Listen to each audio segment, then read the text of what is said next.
Pakistan cricket में match fixing के इल्ज़ामात ना नए हैं, ना ही इससे जुड़े खिलाड़ियों के चेहरे पाकिस्तान के क्रिकेट शायकीन से पोशीदा हैं। मगर हालिया दिनों में इन इल्ज़ामात में उस वक्त तेज़ी आ गई जब 20 साल बाद मैच फिक्सिंग के जुर्म में ताहयात पाबंदी की सज़ा पाने वाले सलीम मलिक अचानक मंजर आम पर आए और एक वीडियो पैगाम जारी कर दिया, जिसमें अचानक उन्होंने शायकीन से माफ़ी मांगते हुए कहा कि ICC और PCB को वो ताउन की यकीन दहानी कराते हैं और इसमें पोशीदा चेहरों को बेनकाब करने का इरादा रखते हैं।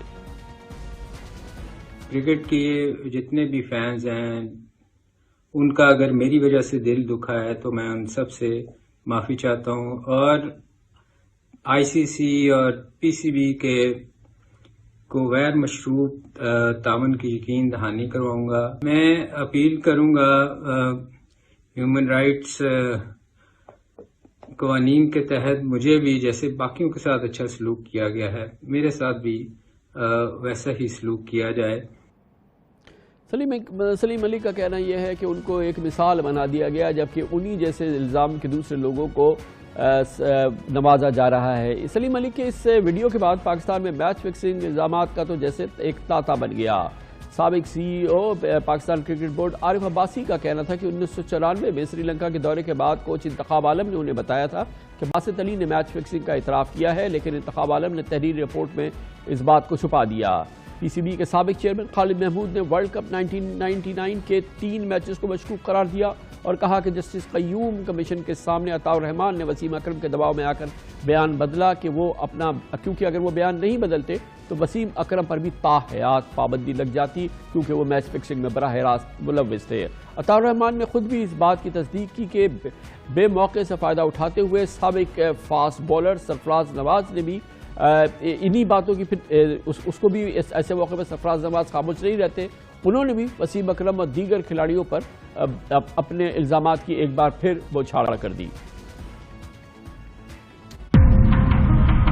अताउर रहमान ने खुद एक हल्फिया बयान अदालत में पेश किया जिसमें उन्होंने कहा था मुझे वसीम अकरम ने जैसे मैं कहता हूँ वैसे बॉलिंग करना तो मैं 2-3 लाख मैं दिलवा दूंगा। अगर वो कायम रहता इस बात पे, वसीम अकरम का मामला मिलता जुलता ही होता उन खिलाड़ियों से जो बैन हुए थे। खालिद साहब ने बयान दिया वो हकीकत पे मबनी है। मैंने जो बयान बदला था वसीम अकरम के कहने पे बदला था। मुझे जब श्रीलंका का टूर खत्म हुआ था, इंतखाब आलम ने आके मुझे बताया था कि ये बासित अली साहब थे, इन्होंने कन्फेस किया था कि मैं मुलव्विस था बुकीज के साथ। बांग्लादेश और पाकिस्तान का मैच 99 वर्ल्ड कप में हुआ है, उसमें वसीम अकरम कैप्टन था। मुझे खबर मिली कि ये मैच फिक्स हो गया है।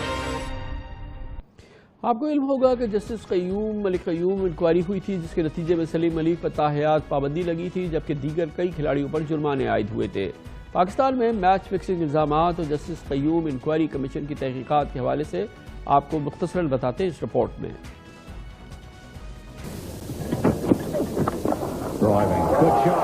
28 फरवरी 1994 Christchurch New Zealand Pakistan New Zealand test series का तीसरा टेस्ट मैच। पहली इनिंग्स में 144 रन के खसारे के बावजूद न्यूजीलैंड की निस्बतन कमजोर टीम ने पाकिस्तान को इबरतनाक शिकस्त से दोचार किया। न्यूजीलैंड के बल्लेबाजों ने 324 रन का पहाड़ जैसा हदफ हंसते खेलते सिर्फ 5 विकेट पर हासिल कर लिया। इसी सीरीज के 5वें वनडे में पाकिस्तान की टीम 50 ओवर्स में सिर्फ 145 रन बना सकी और न्यूजीलैंड ये मैच भी आसानी से जीत गया। 1998 में मैच फिक्सिंग की तहकीकात के लिए जस्टिस क़य्यूम इंक्वायरी कमीशन कायम किया गया। इस कमीशन के सामने फास्ट बॉलर अताउर रहमान ने एतराफ़ किया कि उन्हें वसीम अकरम ने इन दोनों मैचेस के दौरान ख़राब बॉलिंग करने के 1 लाख रुपए अदा किए। अताउर रहमान बाद में अपने ही बयान से मुनहरिफ हो गए, जिसकी वजह से कमीशन ने वसीम अकरम को शक का फ़ायदा दिया और उनके खिलाफ सख्त कार्रवाई नहीं की गई। लेकिन कमीशन ने उन्हें फौरी तौर पर कप्तानी से अलग करने की सिफारिश की थी और यह भी सिफारिश की थी कि उन्हें आइंदा किसी अहम ओहदे पर ना लगाया जाए। तहकीकात के दौरान झूठ बोलने पर फास्ट बॉलर अताउर रहमान पर ताहयात पाबंदी लगा दी गई।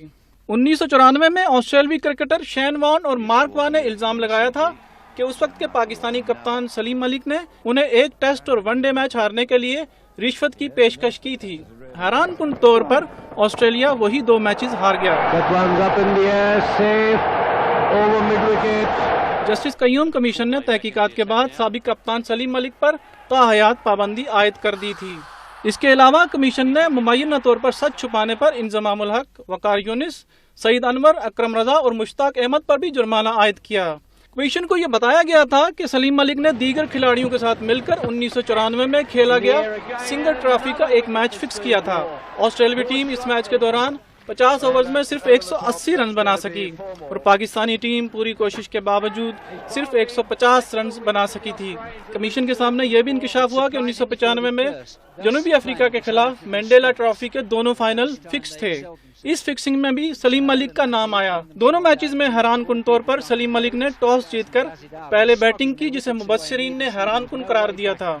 जस्टिस कय्यूम इंक्वायरी कमीशन को वसीम अकरम के खिलाफ 1999 वर्ल्ड कप के मैचेस की तहकीकात का भी मैंडेट दिया गया था, लेकिन बाद में नामालूम वजूहात की बिना पर इन मैचेस की तहकीकात से रोक दिया गया।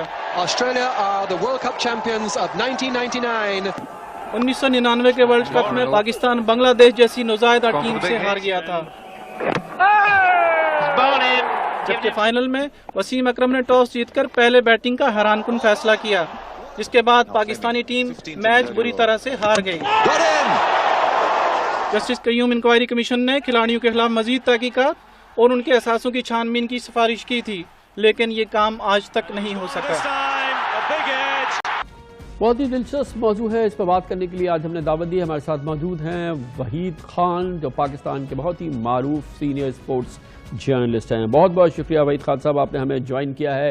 एक बार फिर मैच फिक्सिंग के इल्ज़ामात, एक बार फिर 90 की दहाई में होने वाला पाकिस्तान की क्रिकेट में जो मैच फिक्सर्स का राज था उसका जिक्र, और एक बार फिर ऐसा लगता है कि निशाने पे वसीम अकरम हैं, और एक बार फिर जो भी ये चीज़ें सामने आ रही हैं ऐसा लगता ये है कि उसका मेन टारगेट जो है वसीम अकरम है। क्या ये बात सही है, और अगर ऐसा है तो क्यों?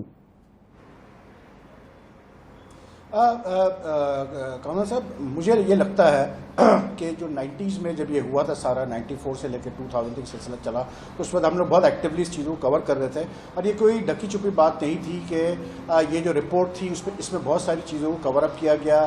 जो उस वक्त के, जो आज बैठ के खालिद महमूद साहब बातें कर रहे हैं, आरिफ अब्बासी बातें कर रहे हैं, ये वो लोग थे जिन्होंने कवर अप में इनका हाथ था। और उस वक्त सबको ये बात पता थी कि जिन लोगों को सज़ा मिलनी चाहिए थी उन लोगों को सज़ा नहीं मिली। सलीम मलिक को बेसिकली स्केप बोर्ड बनाया गया था, और सलीम मलिक को और अताउर रहमान को पर्जरी पे किया गया था। अब मज़े की बात यह कामरान साहब कि अगर आज ये बातें सब खुल के आ रही हैं, खालिद महमूद साहब भी कह रहे हैं मशकूक थी 3 मैचेस, अताउर रहमान ने वीडियो स्टेटमेंट दे दिया कि जी वसीम अकरम ने मुझे ये कहा, तो मेरा तो सिर्फ अब मानना यह है कि भाई अगर इस मुल्क में 30-30 साल पुराने केस अगर निकाले जा सकते हैं और फिर से इन्वेस्टिगेशन हो सकती है, तो वाई नॉट क्रिकेट। अगर ये इतने सीरियस एलिगेशन अब हम फिर से सुन रहे हैं, जैसे अताउर रहमान ने कहा, अभी कुछ दिनों परसों तरसों राना नवीद ने कहा कि जी यूनुस खान के कप्तानी के खिलाफ बगावत की थी कुछ लड़कों ने, तो उन्होंने अंडर परफॉर्म किया अगेंस्ट न्यूजीलैंड इन वनडे सीरीज जो हुई थी 2009 में यूएई में। तो ये सारी बातें ऐसी हैं जो लेकिन ये बताइए ना कि ये बड़ा इंट्रीगिंग है कि इस वक्त अचानक ये सलीम मलिक का इस तरह से सामने आ जाना, फिर ये वीडियो बयान जारी कर देना, ये अब से कोई 25 साल पुरानी बात को ऐसे सामने लाना, इसका कोई मोटिव है या क्या है? ये समझ में नहीं आ रही बात। मुझे ये लगता है कामरान साहब कि हुआ ये है गालिबन के, देखें सलीम मलिक के एक साहबजादे हैं जो अभी जिन्होंने क्रिकेट शुरू की है, अंडर 19 अंडर 17 लेवल वो खेल रहे हैं, और अच्छे बैट्समैन हैं, उनके बारे में सुना है, हमने देखा नहीं खेलते हुए। मुझे ये फील आती है कि शायद सलीम मलिक इसलिए अपने आप को क्लियर करवाना चाह रहे हैं। वो मतलब 2008 में तो वो कहते हैं कि जी उनको सेशंस कोर्ट ने क्लियर कर दिया था लाहौर में, लेकिन पीसीबी और आईसीसी ने उनको इजाज़त नहीं दी थी कि आप फिर से क्रिकेट एक्टिविटीज़ में ज्वाइन करें। तो मुझे ये फील आती है कि शायद उन्होंने कोशिश वो इसलिए कर रहे हैं कि वो वापस आ सके क्रिकेट में, तो कम से कम वो अपने बेटे का कैरियर सुपरवाइज कर सके। अब जब उन्होंने ये बात कही, जो वीडियो मैसेज दिया, ऑब्वियसली बात है कि जिन लोगों को उससे मतलब प्रॉब्लम हो रही होगी, उन्होंने शायद फिर प्रेशर डाला होगा या बोला होगा। तो सलीम मलिक फिर 2 दिन बाद ही मुकर गए। उन्होंने कहा नहीं, मैंने ये थोड़ी कहा कि मैंने मैच फिक्सिंग की है, और मैंने ये थोड़ी कहा कि मैं आईसीसी और पीसीबी को बताऊंगा कि कौन लोग थे और क्या थे। मैं तो सिर्फ माफ़ी मांगी उस चीज़ की कि मैंने जो मतलब लोगों, जो मेरे फैंस को तकलीफ पहुंची है। तो ये फिर से वही कामरान साहब, मुझे लग रहा है कि जो 20 साल पुराने जो इंट्रीग्स चल रही थी और जो बिहाइंड द सीन्स सारी ये चीज़ें की गई, वही खेल फिर से खेला जा रहा है। लेकिन इस दफ़ा फ़र्क ये है कि क्योंकि मीडिया अब ज़्यादा फैल चुका है, सोशल मीडिया बहुत एक्टिव है, तो अब ये चीज़ें जब बाहर आ रही हैं तो इसका एक बड़ा इम्पैक्ट हो रहा है और एक बड़ा नेगेटिव इम्पैक्ट हो रहा है पाकिस्तान क्रिकेट पे, खास करके ऐसे वक्त में जबकि कोई क्रिकेटिंग एक्टिविटीज़ नहीं हो रही दुनिया भर में ये कोरोना वायरस पैंडेमिक की वजह से। तो ये एक बड़ा सीरियस मैटर है और मुझे लगता है कि पाकिस्तान क्रिकेट बोर्ड को बिल्कुल इसके ऊपर ध्यान देना पड़ेगा। और मुझसे अगर आप पूछें तो मुझे ऐसा लगता है कि जो शर्जील खान को अलाउ किया गया वापस फिर से क्रिकेट में, वहाँ से ये चीज़ किक ऑफ हुई है। बहुत बहुत शुक्रिया। Waheed Khan Namvar senior sports journalist हमारे साथ थे। कमर्शियल